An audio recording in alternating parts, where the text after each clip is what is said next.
When my son's wife looked me in the eyes on Christmas Eve and said, "You need to leave, tonight. We don't want you here anymore," I felt something inside me die. But what died wasn't me.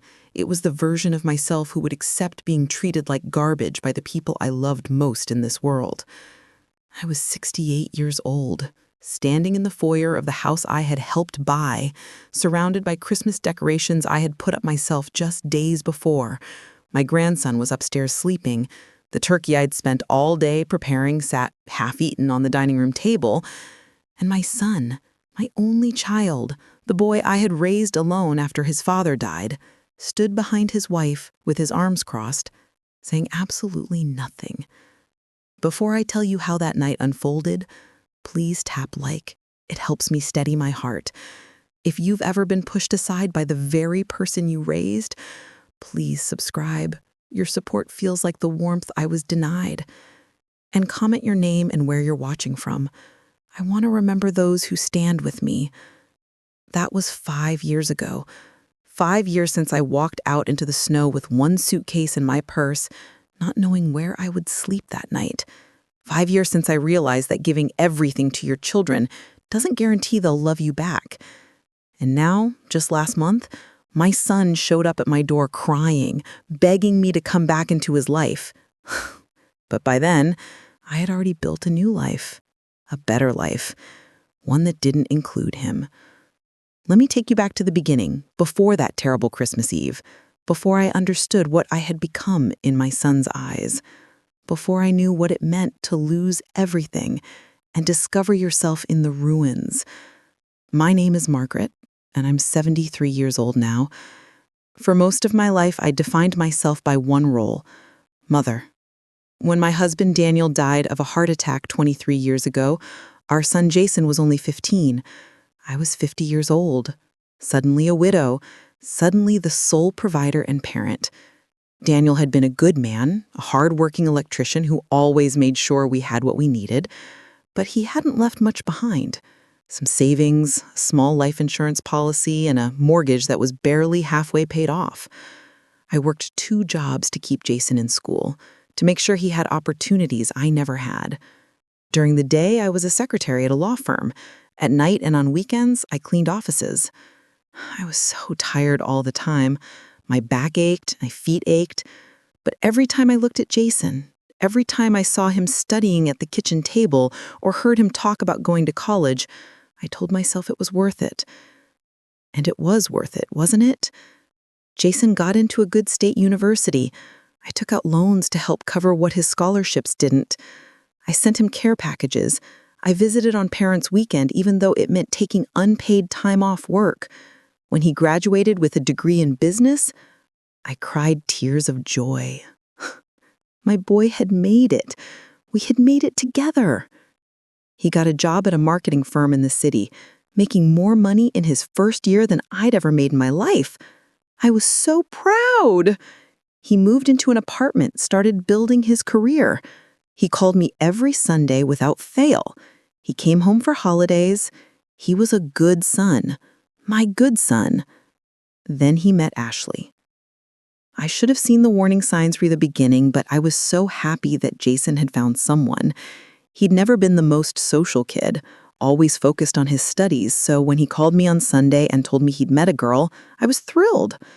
I just wanted him to be happy. Ashley was 26, 3 years younger than Jason, and she came from money, real money. Her father owned a chain of car dealerships. Her mother was on the board of some charity organization. When Jason first brought her home to meet me, I cleaned my little house for 3 days straight. I cooked all of Jason's favorite foods. I wanted to make a good impression. She walked in wearing clothes that probably cost more than my monthly mortgage payment, looked around my modest living room, and gave me a smile that didn't quite reach her eyes. "What a cozy little place," she said. Cozy. That's what people say when they mean small, when they mean not good enough. But I pushed that thought away. I told myself I was being oversensitive. She was young, maybe a little spoiled, but she seemed to make Jason happy. That's what mattered, right? My son's happiness. They dated for 2 years. During that time, I saw less and less of Jason. The Sunday phone calls became bi-weekly, then monthly. He was busy with work, busy with Ashley's family events, busy with his new life. I understood. He was growing up, building his own world. That's what kids are supposed to do. When he called to tell me they were engaged, I screamed with joy. I actually screamed. Mrs. Patterson next door came over to make sure I was okay. I immediately started thinking about what I could do to help with the wedding. I had about $8,000 saved up. It was supposed to be for my retirement for someday, but I could spare some of it for my son's wedding. Jason and Ashley came over to discuss plans. I made tea and put out cookies. I told them I wanted to contribute to the wedding. "Mom, that's so sweet," Jason said, squeezing my hand. "But Ashley's parents are handling everything. They've already hired a wedding planner. It's going to be at their country club." Ashley smiled at me. "But you're welcome to come, of course. We'll make sure you have a nice seat." A nice seat at my own son's wedding, like I was a guest instead of his mother. But I smiled and said thank you. The wedding was beautiful, expensive. There must have been 300 people there. I wore the best dress I owned, which I had bought at a department store clearance sale, and I felt shabby next to all of Ashley's relatives in their designer clothes. At the reception, I was seated at a table with some of Ashley's parents' friends I'd never met. Jason and Ashley were so busy with photos and greeting guests that I barely got to talk to my son. But I smiled through it all. I danced, I congratulated them, I cried during the toasts, because at the end of the day, my son was happy. That's what I kept telling myself. After the wedding, they moved into a nice apartment downtown. I invited them over for Sunday dinners, but they were always busy. I suggested meeting for lunch, but Ashley's schedule was packed with brunches and tennis lessons and charity events. I started to feel like I was bothering them every time I called. Then, 2 years into their marriage, Jason called me with news. They were buying a house. Not just any house, a $500,000 house in an upscale suburb with good schools because they were planning to start a family soon. "That's wonderful, sweetheart," I said. "I'm so happy for you." There was a pause on the line. Then Jason said, "Mom, there's something else. We're a little short on the down payment. Ashley's parents are contributing, but we need about another $50,000 to avoid PMI and keep our monthly payments manageable. I was wondering if—" "Of course," I said before he could finish. "Of course I'll help." I didn't have $50,000, not even close, but I had my house. The house Daniel and I had bought when we were newlyweds, the house I'd raised Jason in, the house that was finally paid off. I took out a home equity loan for $60,000. I gave Jason $50,000 for his down payment, and I kept $10,000 to cover the loan payments for the first year until I could adjust my budget. "Mom, you don't have to do this," Jason said when I handed him the check, but he was already smiling, already planning. "I want to. I want you to have everything I never had. That's what parents do."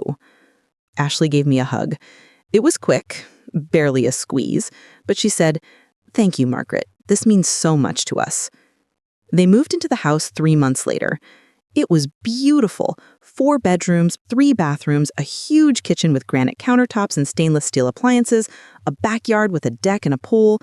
I helped them move in, spending 2 full days unpacking boxes and organizing their kitchen while Ashley directed me where everything should go. "The china goes in the upper cabinet, Margaret. The everyday dishes down here. No, not like that. Let me show you." But I didn't mind. I was helping my son build his dream life. 6 months after they moved in, Ashley got pregnant. Jason called me ecstatic. "You're going to be a grandmother, Mom." I cried tears of joy. A grandchild, a piece of Daniel living on, a new beginning for our family. I offered to throw Ashley a baby shower, but she politely declined. Her mother and sisters were already planning one. "But you're invited, of course," Ashley said. "We'd love to have you there." The baby shower was at Ashley's parents' country club. There must have been 50 women there, all perfectly dressed, all cooing over designer baby clothes and expensive gifts. I'd bought a handmade quilt I'd spent 3 months sewing with little animals and stars on it. When Ashley opened it, she smiled and said, "How sweet, a homemade gift." Then she set it aside and moved on to the next present, a $500 smart bassinet from one of her mother's friends. Later, I overheard Ashley talking to one of her bridesmaids. She said, "I don't know what I'm going to do with all this stuff. Half of it doesn't even match the nursery theme." My grandson, Tyler, was born on a sunny day in May. He was perfect, 7 pounds, 3 ounces, with Jason's nose and a full head of dark hair. When they let me hold him for the first time, I felt my heart explode with love. This was it. This was what everything had been for. "I want to be here for you," I told Jason and Ashley. "Whatever you need, I can come stay for a few weeks, help with the baby, cook, clean, whatever you need." "That's okay, Mom," Jason said. "Ashley's mom is staying for the first 2 weeks." "Oh, of course. But after that—" "We'll be fine," Ashley said, adjusting Tyler in her arms. "We want to figure things out as a family, bond with our baby." I nodded. I understood. But it hurt. Over the next year, I saw Tyler in small doses. I'd call to ask if I could visit, and Ashley would say she'd check the calendar. Usually they were busy. Doctor's appointments, mommy and me classes, visits with Ashley's family. When I did get to come over, it was clear I was a visitor in their home, not family. "Please don't kiss him on the mouth, Margaret. We're very careful about germs." "He's already eaten, Margaret. We have him on a strict schedule." "Could you not give him that toy? It's not BPA-free." I bit my tongue. I smiled. I followed their rules because I wanted to be part of my grandson's life. Then my hours got cut at the law firm. The senior partner retired, and they brought in a younger secretary who could do twice the work for the same pay. I went from full-time to 3 days a week. I still had my cleaning job, but money was getting tight. The home equity loan payment was $280 a month, and with my reduced hours, it was becoming hard to manage. I called Jason one evening, something I rarely did anymore because I didn't want to bother them. "Sweetheart, I need to talk to you about something." "What's up, Mom?" "Make it quick. Tyler's about to have his bath." I explained the situation. The reduced hours, the tight budget, the loan payment. Nervously, I was thinking, since the loan was for your house, maybe you could help out with the payments? Not all of it, just maybe half, just until I can find some extra work. There was silence on the line. Then I heard Ashley's voice in the background saying something I couldn't quite make out. "Mom," Jason said, and his voice had changed, gone cold. "That was a gift. You said it was a gift. We budgeted for our mortgage based on what we could afford. We can't just add another expense." "I know, honey. I just thought, we have a baby now. We have our own expenses. I'm sorry things are tight for you, but you need to figure it out." "Jason, I wouldn't ask if I wasn't desperate. I gave you that money so you could have this house. I took out a loan on my home. I'm just asking for a little help." "And we're grateful, Mom. We really are. But that was your choice. We didn't force you to do that." Ashley's voice came on the line. She must have grabbed the phone. "Margaret, we love you, but we can't keep bailing you out financially. You need to live within your means." Bailing me out? I'd given them $50,000. I'd never asked them for a single penny in return until now. "I'm not asking you to bail me out. I'm asking for help with a loan I took out to help you." "We need to go. Ashley's crying. We'll talk later." They didn't talk later. When I called back the next day, Jason's voice was strained. "Mom, can we not do this right now? Ashley's upset. She thinks we're trying to make us feel guilty." "I'm not trying to make anyone feel guilty. I just need help." "I'm sorry, but we can't. I have to go." He hung up. My son hung up on me. I took on a third job, cleaning houses on the weekends. I was 66 years old, scrubbing other people's toilets to pay off a loan I took out so my son could live in a $500,000 house. My back ached constantly. I was exhausted all the time. But I kept going because what else could I do? I still tried to see Tyler. I'd call and ask if I could visit, and usually Ashley would say they were busy, but occasionally she'd agree. I'd drive the 45 minutes to their suburb, bringing little gifts for Tyler. Toys and books I'd find at thrift stores. Margaret, we've asked you not to bring him things without checking with us first. We're trying not to spoil him with too many toys. I'm sorry, I just wanted to bring him something. And we appreciate it, but we have rules. The visits were always tense.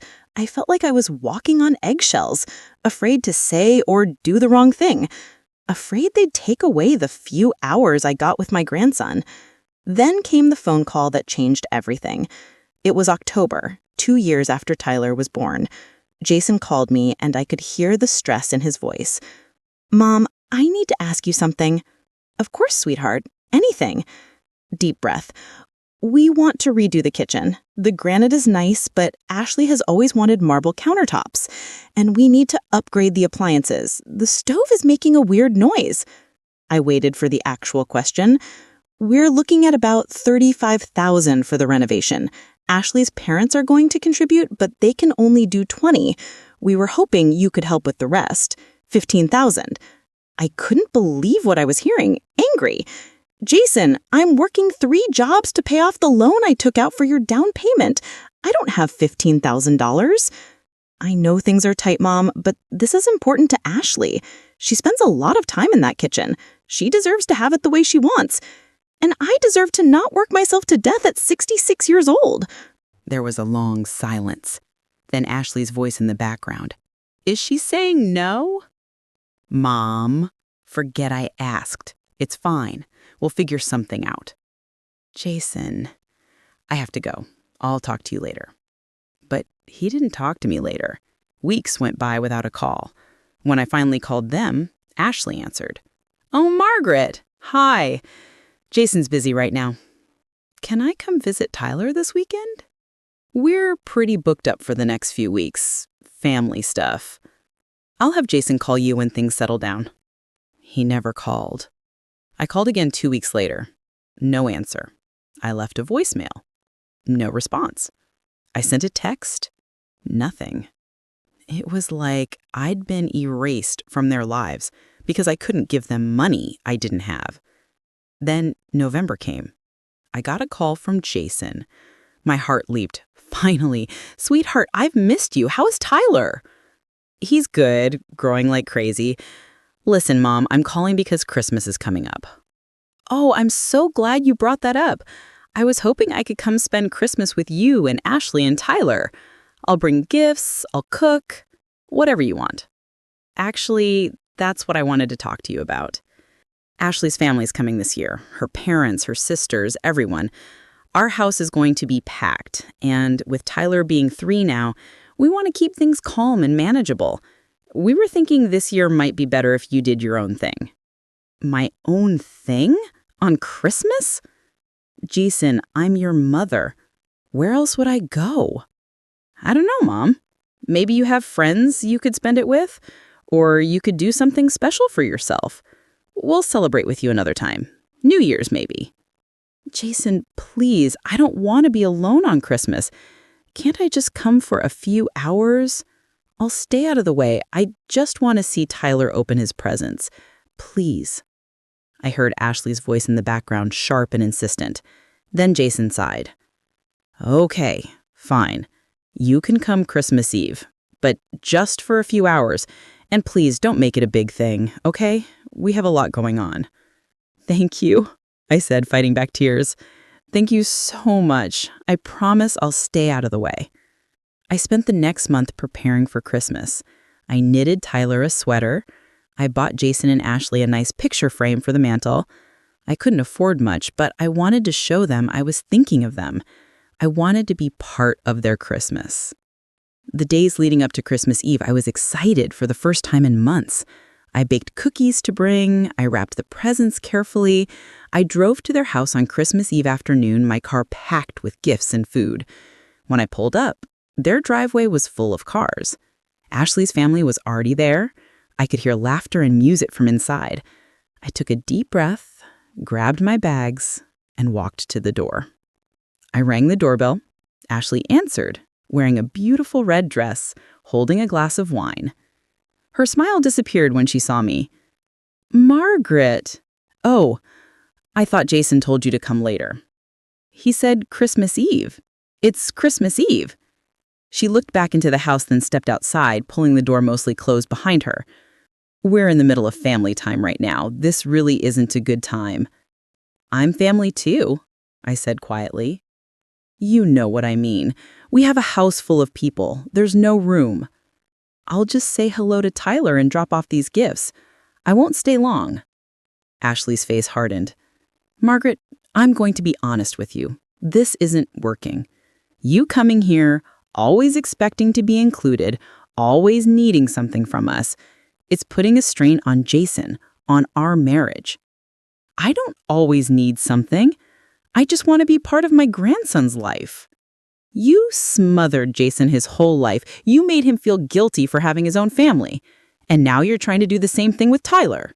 We need space. We need boundaries. I gave you $50,000 for this house. I worked 3 jobs to pay off that loan.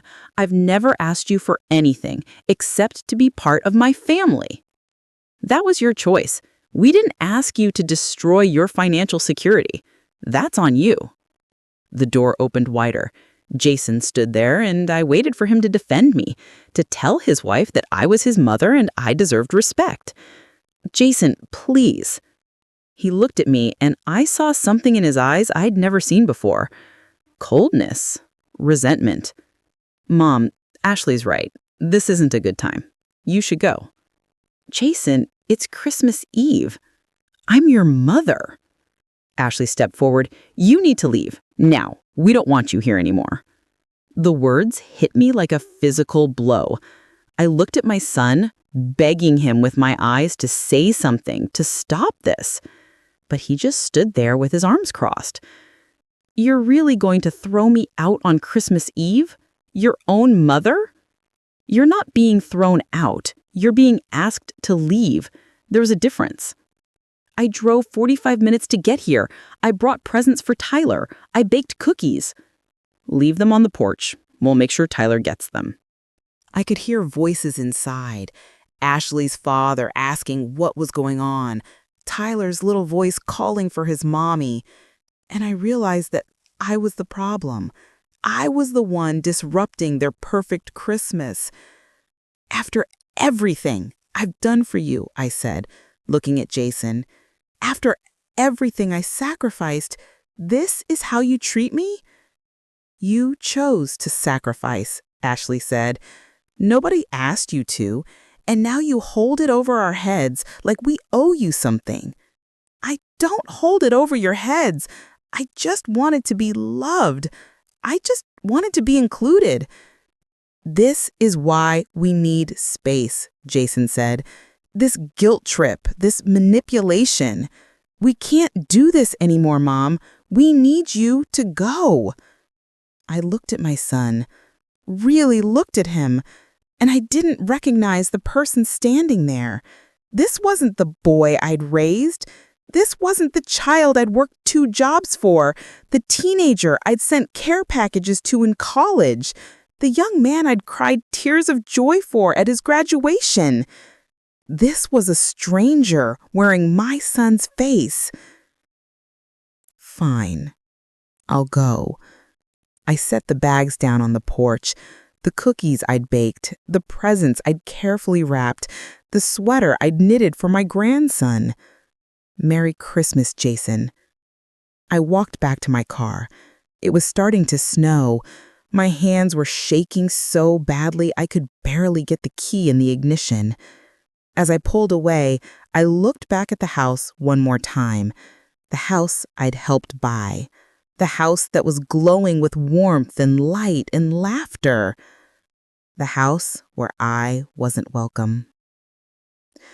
I drove without knowing where I was going.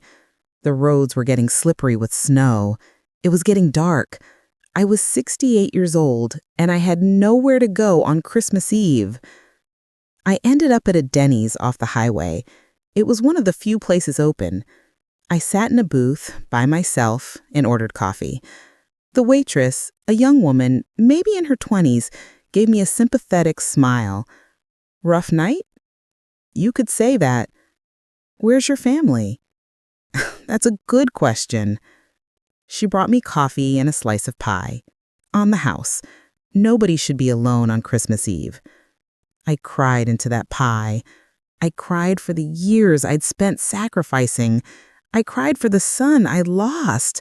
I cried for the grandmother I'd wanted to be but wasn't allowed to be. And then, somewhere between the tears and the coffee, something inside me shifted. I was done.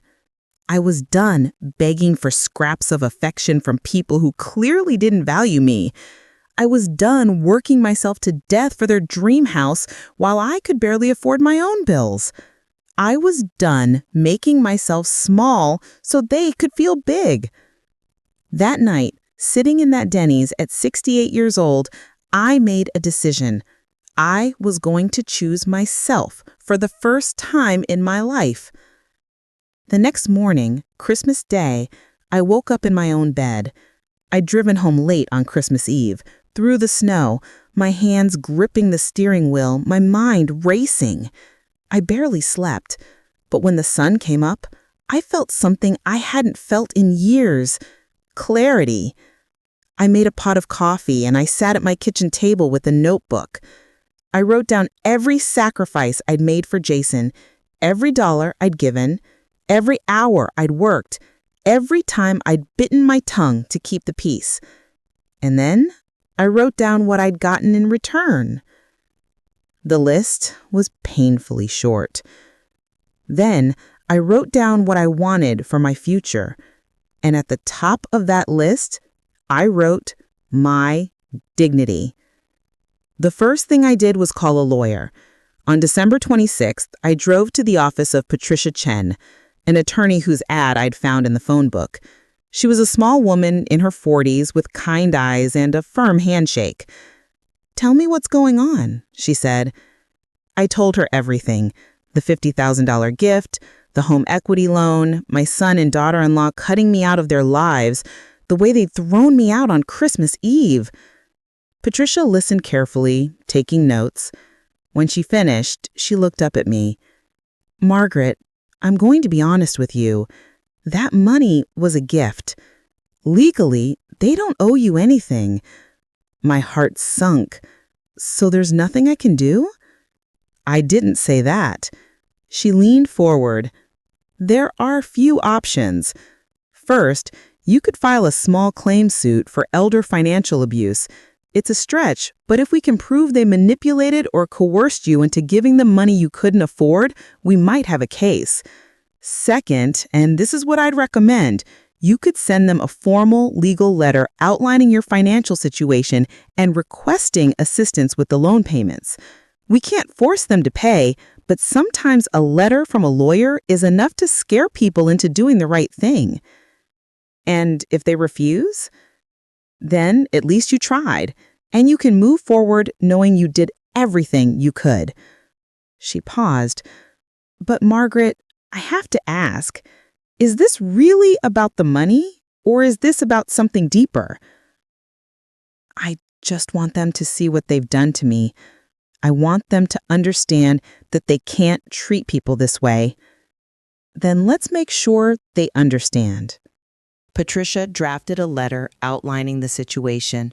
It was professional but firm. It explained the loan, my reduced income, and my inability to continue making payments without help. It requested that Jason and Ashley contribute half of the monthly payment, $140, until the loan was paid off. It noted that the loan had been taken out for their benefit and that refusing to help would constitute financial exploitation of an elderly family member. The letter was sent via certified mail on January 3rd. They had to sign for it. I know they received it. They never responded. But 2 weeks later, I got a phone call from a number I didn't recognize. When I answered, it was Ashley's father, Robert. "Margaret, this is Robert Winters. I think we need to talk." "Hello, Robert. I received a very disturbing call from my daughter today. She tells me you've sent them a threatening letter through a lawyer." "It wasn't threatening. It was a request for help." "That's not how they see it. They feel attacked, harassed. Ashley is very upset." "Ashley is upset. I was thrown out of your daughter's house on Christmas Eve. I've been cut out of my grandson's life. I'm working 3 jobs at 68 years old to pay for a loan I took out to help them buy their house. And she's upset? Nobody forced you to give them that money. I gave it because I love my son, because I thought family helped each other. I was wrong. Look, Margaret, I'm calling as a courtesy. If you continue this legal harassment, Jason and Ashley will have no choice but to file a restraining order. Do you really want to burn this bridge permanently? They burned the bridge when they threw me out on Christmas. I'm just trying to survive the fall. Think about Tyler. Do you really want him to grow up knowing his grandmother tried to sue her parents? That hit me hard. But then I realized something. Tyler's gonna grow up thinking I abandoned him anyway. At least this way, I know I stood up for myself. Robert was quiet for a moment. Then he said, "I'm sorry it's come to this, Margaret. I really am. But my advice is to drop this and move on with your life. Tell your daughter and my son to move on with theirs. And tell them I won't be bothering them anymore." I hung up. Patricia called me the next day. I heard from Jason's attorney. They're refusing to help with the loan. They maintain it was a gift and they have no legal obligation to repay it. They've also suggested that any further contact from you will result in legal action. So that's it then. They win. They win the legal battle, Patricia said. But that doesn't mean you have to lose the war. Margaret, let me ask you something. What would winning actually look like for you? I thought about it. Freedom. I want to be free of them, free of the debt, free of the hope that they'll change. I just want to be free. Then let's make that happen. Over the next few months, Patricia helped me restructure my finances. We looked at my income and expenses and figured out a realistic budget. I couldn't afford the house anymore, not with the home equity loan payment on top of the mortgage and my reduced income. So I sold it. It was the house Daniel and I had bought as newlyweds. The house where I'd raised Jason. The house filled with 40 years of memories. And I sold it. It sold in 3 weeks for $215,000. After paying off the original mortgage and the home equity loan, I walked away with about $90,000. It wasn't a fortune, but it was enough. I used $30,000 to buy a small condo in a retirement community 45 minutes away, in the opposite direction from Jason and Ashley. It was a 1-bedroom unit on the 2nd floor with a little balcony overlooking a garden. It was new and clean and mine. I put $50,000 in a conservative investment account for retirement. The remaining $10,000 went into savings for emergencies. Then I quit 2 of my 3 jobs. I kept the legal secretary position, but went down to 2 days a week. I was done killing myself for money. I was done sacrificing my health and happiness. At 69 years old, I started over.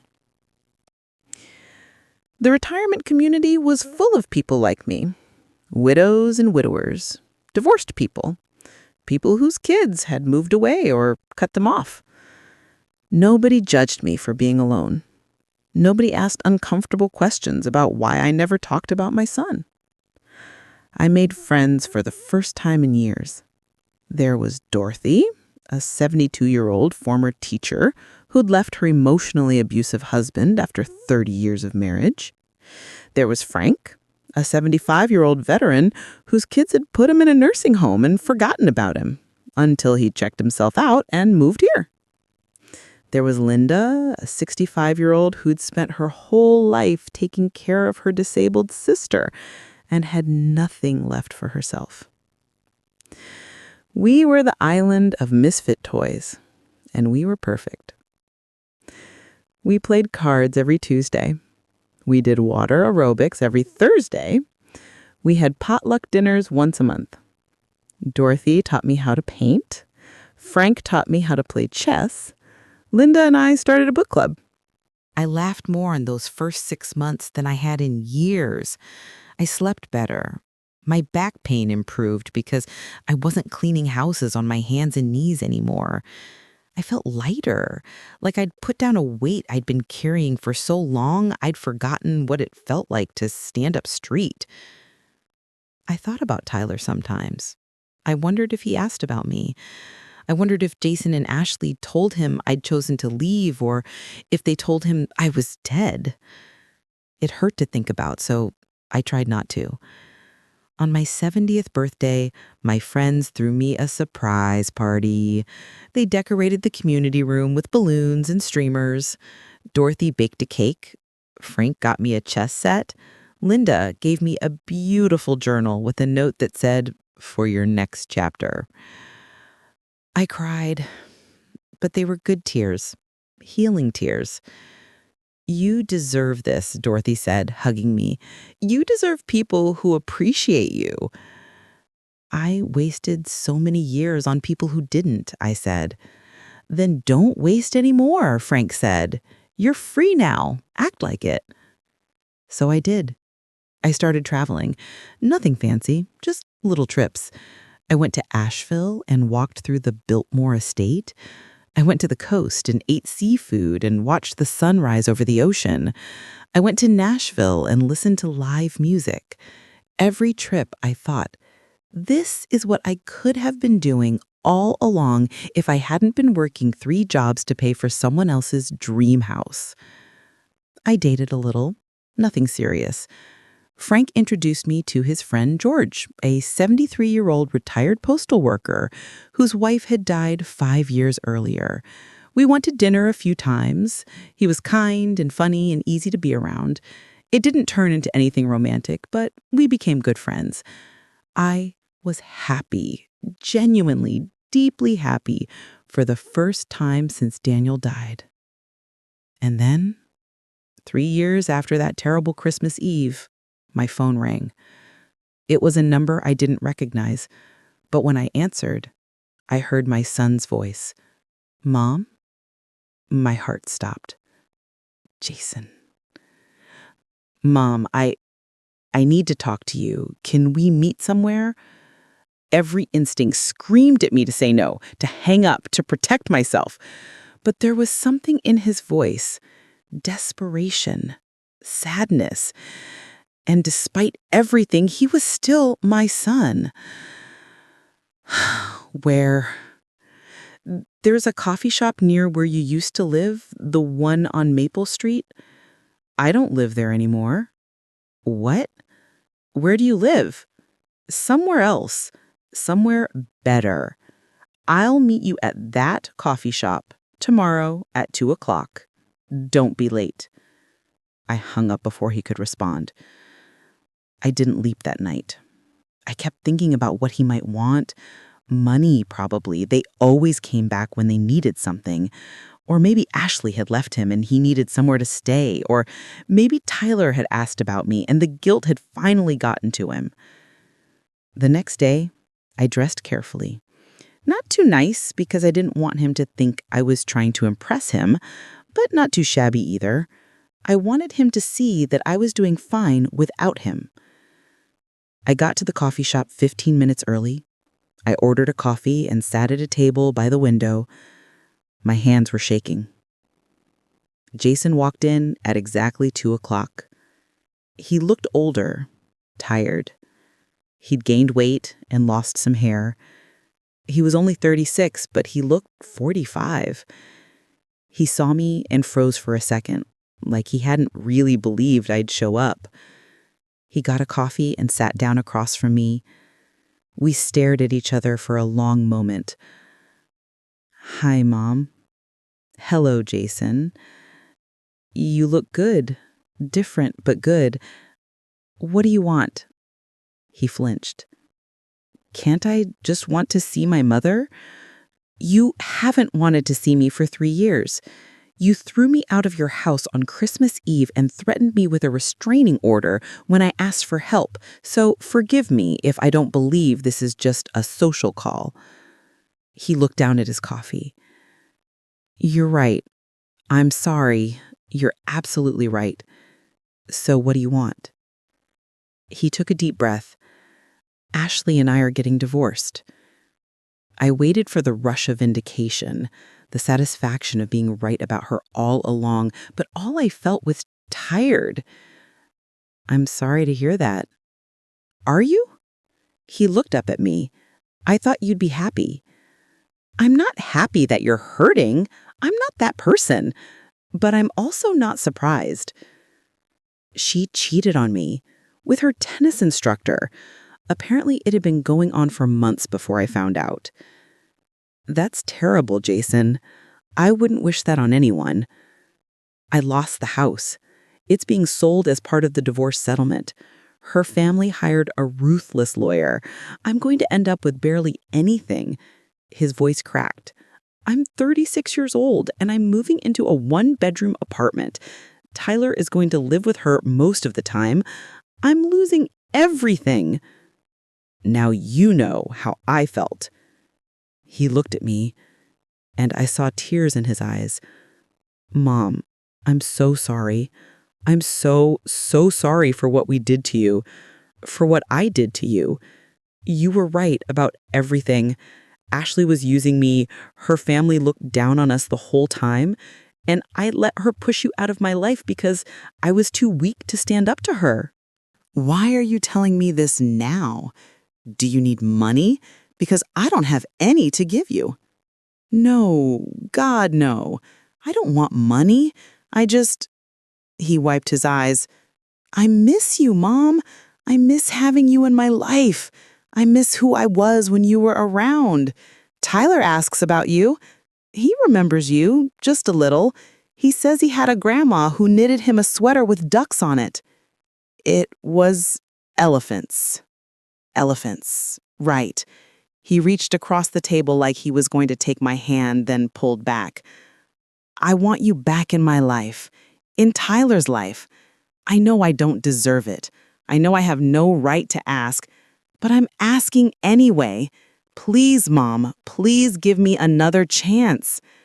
I looked at my son, the boy I'd raised alone, the child I'd sacrificed everything for, the man who threw me out on Christmas Eve when I'd needed him most. And I felt nothing. Not anger, not love, not hope. Just nothing. I can't do this, I said. Mom, please. No, listen to me. I spent my entire adult life putting you first. I worked myself to the bone to give you opportunities I never had. I gave you $50,000 I couldn't afford to give. I begged for scraps of your attention. I tolerated your wife's disrespect because I was so desperate to be part of your life. And you threw me away like I was nothing. I know, I was wrong. I was so wrong. You were worse than wrong. You were cruel. You stood there and watched her throw me out on Christmas Eve. You threatened me with a restraining order when I asked for help. You erased me from Tyler's life. You didn't just break my heart, Jason. You destroyed it. I'm sorry. I'm so sorry. I'll spend the rest of my life making it up to you if you give me the chance. But that's the thing. I don't want you to spend the rest of your life making it up to me. I don't want anything from you anymore. I'm happy now. Happier than I've been in years. I have friends who value me. I have a life that's mine. I'm not working 3 jobs. I'm not begging for phone calls. I'm not crying myself to sleep wondering why I'm not good enough for my own son. I'm free. Mom, please, I need you. You needed me 3 years ago and you threw me out. You needed me when you called asking for money for your kitchen renovation, and I said no and you cut me off. You needed me every time you called me for something and I dropped everything to help you. But the first time I needed you, you failed me. So forgive me if I don't believe that you suddenly need me now. It's different now. I understand now. I see what I did wrong. You see it because it happened to you. Ashley used you and threw you away just like you used me and threw me away. You don't suddenly respect me because you realized I was right. You just finally understand what it feels like to be disposable." He flinched like I hit him. "That's not fair." "Fair? You want to talk about fair?" I stood up. "I'm 71 years old. I should have grandchildren who know me. I should have a son who calls me on Sundays. I should have been able to retire comfortably in the house I lived in for 40 years. But I don't have any of that because I gave it all to you. So don't talk to me about fair." "Mom, what do I have to do? Tell me. Tell me what I have to do to fix this." "You can't fix it, Jason. Some things, once they're broken, stay broken." I picked up my purse. Jason grabbed my wrist. "Please, at least think about it. I'll call you next week. We can—" I pulled my wrist away. "Don't call me. Don't show up at my home. I've moved on. You should too." "What about Tyler? Don't you want to see Tyler?" That was the only thing that hurt. The only thing that made my chest tight and my eyes burn. Of course I want to see Tyler, but I can't, because seeing him means seeing you, letting you back in, opening myself up to being hurt again. And I can't do that. I won't. He's your grandson, and you were my son, and you threw me away. So you'll understand if I don't trust this sudden change of heart. I walked out of the coffee shop. Jason followed me. "Mom, wait, please. Just wait." I turned around in the parking lot. "What do you want from me, Jason? What exactly do you want?" "I want my mom back. I want things to be the way they were." "They were never good. Don't you understand that? I was miserable. I was exhausted and broke and begging for your love like a dog begging for scraps. That's what you want back? Me being pathetic and desperate?" "No, that's not—" "Because I'm not that person anymore. That person died on the front porch of your house on Christmas Eve. The person standing in front of you now doesn't need you, doesn't want you, doesn't forgive you. You're my son. You stopped being my son when you chose your wife over your mother, when you chose money over family, when you chose your pride over doing the right thing. You're just a man who hurt me, a man I used to love. But love isn't enough, Jason. It never was." I got in my car. He stood there in the parking lot crying, but I didn't look back. I drove away and I didn't cry. I was done crying over him. He tried calling me that night. I didn't answer. He called again the next day, and the next. He left voicemails, long rambling messages about how sorry he was, how much he needed me, how he'd do anything to make it right. I deleted them all without listening to the whole thing. After a week, the call stopped. I thought that was the end of it. But then 2 months later, there was a knock on my door. I opened it to find Jason standing there with Tyler. The boy was 5 years old now, tall for his age, with Jason's dark hair and Ashley's blue eyes. He was holding a piece of paper with a drawing on it. "What are you doing here?" "Tyler wanted to meet his grandma," Jason said. You thought you could use your son to manipulate me. How did you even find out where I live?" "I hired someone. A private investigator. I had to know you were okay." "You hired someone to stalk me?" "Mom, please, just give us 5 minutes. Tyler has something for you." I looked down at the boy. He was looking up at me with wide eyes, nervous and hopeful. He held out the drawing. "Daddy says you're my grandma. I drawed you a picture." My heart shattered. This beautiful child who I'd barely been allowed to know was standing on my doorstep with a drawing for me. But I couldn't do it. I couldn't let him in, because letting Tyler in meant letting Jason in, and I'd worked too hard to build my walls. "That's very sweet, Tyler, but I can't." "Tyler, why don't you go wait by the car for a minute? I need to talk to Grandma." "Okay, Daddy." Tyler set the drawing down on my doorstep and ran back to the car. Jason moved closer, lowering his voice. Mom, I know you're angry. I know you have every right to be, but Tyler is innocent in all this. He deserves to know his grandmother. Please, I'm not asking for me. I'm asking for him. You're using your son. I'm trying to give him family. Ashley's family barely speaks to me anymore. Her parents cut me off as soon as the divorce was final. Tyler sees them twice a month if he's lucky. He needs someone who will love him unconditionally, someone like you. I loved you unconditionally, and look where that got me. I was an idiot. I was ungrateful and stupid, and I let Ashley poison me against you. But I'm different now. I'm in therapy. I'm working on myself. I want to be better. I want Tyler to see what real family looks like. Please, Mom, please give us a chance. I looked at Tyler in the car. He was waving at me, still smiling. No. Mom, I said no. You don't get to use that child to guilt me into letting you back into my life. If you want Tyler to have family, then be a better father than you were a son. Teach him how to value people. Teach him that you can't throw people away when they're inconvenient and expect them to come back when you need them. Teach him about respect and loyalty and sacrifice, but leave me out of it. Please. I'm begging you. Stop begging and start accepting. You destroyed this relationship. You burned it to the ground, and I've already mourned it and moved on. There's nothing left to save. There's always something left. Not this time. Go home, Jason. Take care of your son.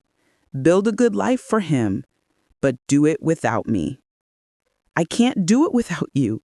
You've been doing it for 3 years. You'll be fine. I picked up Tyler's drawing from the doorstep. It was a picture of 3 stick figures, one labeled Daddy, one labeled me, and one labeled Grandma. They were all holding hands and smiling. I handed it back to Jason. I can't keep this. Tell Tyler I'm sorry. I went inside and closed the door. I locked it and leaned against it, listening to Jason cry on the other side. Finally, I heard his footsteps walking away. I heard the car start. I heard them drive away. Then I cried. I cried for what could have been. I cried for Tyler, who didn't deserve any of this. I cried for the grandmother I'd wanted to be but would never get to be. I cried for the relationship with my son that was truly, finally dead. But then I wiped my eyes. I made myself a cup of tea. I called Dorothy and asked if she wanted to go see a movie. And I kept living my life. That was 2 years ago. Jason tried a few more times over the following months. Cards on my birthday, flowers on Mother's Day, a letter at Christmas, apologizing again and begging for another chance. I didn't respond to any of it. Eventually, he stopped trying. I heard through mutual acquaintances that he'd moved to another state for a job opportunity, that Tyler was doing well in school, that Jason had gotten remarried to a woman who was kind and normal and good to Tyler. Part of me was happy for him. Part of me didn't care. I'm 73 now. I live in my little condo with a balcony full of plants. I play cards with Dorothy and Frank and Linda. I take watercolor painting classes. I volunteer at the community library twice a week. I travel when I want to. I answer to no one. Sometimes people ask me about my family. I say I have a son, but we're not close. They nod sympathetically and don't push for details. Everyone here has their own story of family drama. Nobody judges. Do I have regrets? Of course. I regret giving Jason that $50,000. I regret not setting boundaries earlier. I regret letting Ashley treat me poorly for so many years. I regret that my grandson will grow up not knowing me. But I don't regret choosing myself. I don't regret walking away. I don't regret building a life that makes me happy. Because here's what I learned. You can love someone with everything you have and still not be enough for them. You can sacrifice everything and still be disposable in their eyes. And when that happens, when you realize that your love isn't valued, you have two choices. You can keep giving until there's nothing left of you, or you can save yourself. I chose myself, and I'd make the same choice again. Last week, I got a letter. It was from Tyler. He's 7 now, and his handwriting is careful and wobbly. It said, "Dear Grandma Margaret, Daddy says you don't want to see us, but I think you are nice. I still have the elephant sweater. It doesn't fit anymore, but Daddy says I can keep it forever. Maybe someday you will want to meet me. I hope so. Love, Tyler." I cried when I read it. Of course I cried, but I didn't respond. Because some doors, once closed, need to stay closed. Some relationships, once broken, can't be fixed. Some wounds, even when they heal, leave scars that remind you not to make the same mistakes twice. I hope Jason is a better father than he was a son. I hope Tyler grows up knowing what real love looks like. I hope someday, when he's older, someone will tell him my side of the story, and he'll understand why his grandma disappeared from his life. But I can't be the one to tell him. I can't open that door again. Because I finally learned to love myself more than I love them. And that's not selfish. That's survival. My name is Margaret Henderson. I'm 73 years old, and I'm finally free. If you liked my story, please leave a comment below. Have you ever had to choose yourself over family? Have you ever walked away from someone you loved because loving them was destroying you? I'd love to hear your stories. Thank you for listening to mine.